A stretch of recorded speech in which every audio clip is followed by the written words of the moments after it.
അസ്സലാമു അലൈക്കും വറഹ്മത്തുള്ളാഹി തആല വബറകാതുഹു. ബിസ്മില്ലാഹിർ റഹ്മാനിർ റഹീം.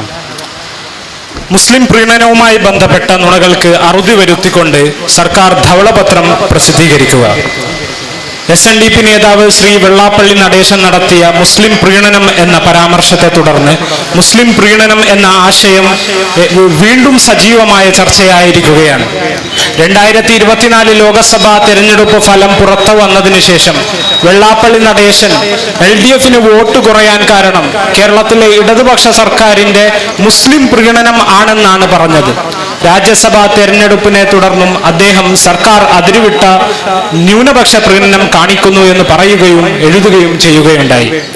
രാഷ്ട്രീയ പ്രാതിനിധ്യത്തിന്റെ വിഷയത്തിലും മറ്റു ഭരണ, ഉദ്യോഗ, വിദ്യാഭ്യാസ മേഖലകളിലും ഭീകരമായ വിവേചനം നേരിടുകയും ജനസംഖ്യാനുപാതികമായി അർഹമായ പ്രാതിനിധ്യം എവിടെയും ലഭിക്കാതിരിക്കുകയും ചെയ്യുന്ന മുസ്ലിം സമുദായത്തെക്കുറിച്ച ഈ പരാമർശങ്ങൾ കല്ലുവെച്ച നുണകളാണ്.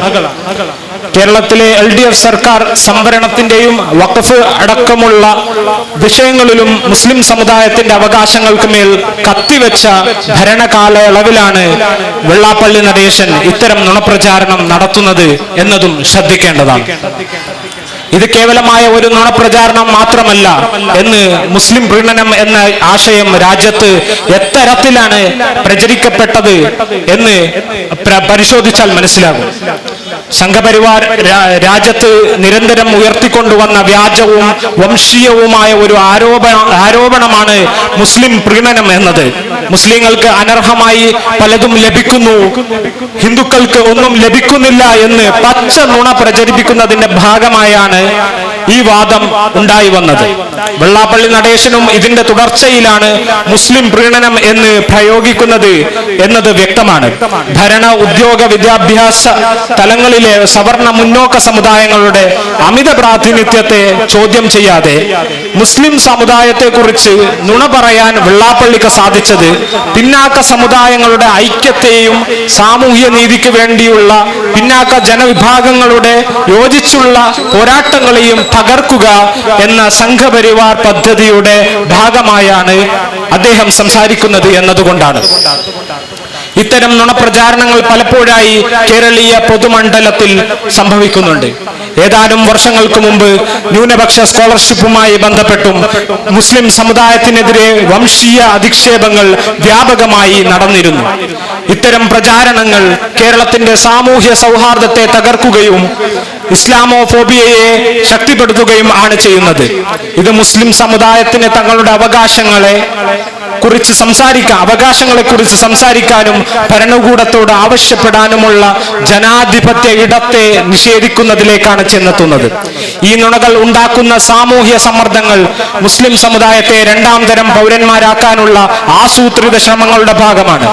മറ്റൊരു ഗുരുതരമായ പ്രശ്നം ഇത്തരം പ്രചാരണങ്ങൾ സംഘപരിവാരത്തിനും BJPക്കുമുള്ള സാമൂഹ്യ മൂലധനമാണ് ഉൽപ്പാദിപ്പിക്കുന്നത് എന്നതാണ്. മുസ്ലിങ്ങളെ അപരസ്ഥാനത്ത് പ്രതിഷ്ഠിച്ചുകൊണ്ടുള്ള സോഷ്യൽ എഞ്ചിനീയറിംഗിലൂടെയാണ് BJP കേരളത്തിൽ വേരുകൾ ആഴ്ത്താൻ ശ്രമിക്കുന്നത്. അതിന്റെ ഭാഗമാണ് ഇത്തരം വംശീയ പ്രചാരണങ്ങൾ വ്യാപകമായും ആസൂത്രിതവുമായി സംഘടിപ്പിക്കപ്പെടുന്നത്. ഈ വംശീയ പ്രചാരണങ്ങളെ ഫലപ്രദമായി നേരിടേണ്ട പ്രാഥമിക ബാധ്യത ഉള്ളത് സംസ്ഥാന സർക്കാരിനാണ്. ഇടതുപക്ഷ ഗവൺമെന്റ് ഈ നുണകളെ ധവളപത്രം ഇറക്കി മറികടക്കേണ്ടതാണ്. LDF ഗവൺമെന്റ് സമുദായങ്ങളുടെ പ്രാതിനിധ്യവും വിഭവാധികാരവുമായി ബന്ധപ്പെട്ട ധവളപത്രം ഇറക്കണമെന്ന് ഈ സമ്മേളനം ആവശ്യപ്പെടുന്നു. മുസ്ലിം സമുദായവുമായി ബന്ധപ്പെട്ട നുണപ്രചാരണങ്ങൾ ഇടതുപക്ഷ സർക്കാർ സ്വീകരിക്കുന്ന കപടമായ മൗനം അങ്ങേയറ്റം അപലപനീയമാണ്. ഈ മൗനം സംഘപരിവാറിനെയാണ് സഹായിച്ചുകൊണ്ടിരിക്കുന്നത്. ഈ മൗനം ഇസ്ലാമോഫോബിയക്കുള്ള ഇടതുപക്ഷ സർക്കാരിന്റെ അംഗീകാരമാണ്. ഈ മൗനത്തെ തുരുത്തി ഫലപ്രദമായി ഈ വംശീയ ആരോപണങ്ങളെ സർക്കാർ നേരിടണമെന്നും പിന്നാക്ക സമുദായങ്ങളുടെ ന്യായമായ ചോദ്യങ്ങൾ അഭിമുഖീകരിക്കാനുള്ള സന്നദ്ധത സർക്കാർ കാണിക്കണമെന്നും ഈ സമ്മേളനം ആവശ്യപ്പെടുന്നു. അസ്സലാമു അലൈക്കും.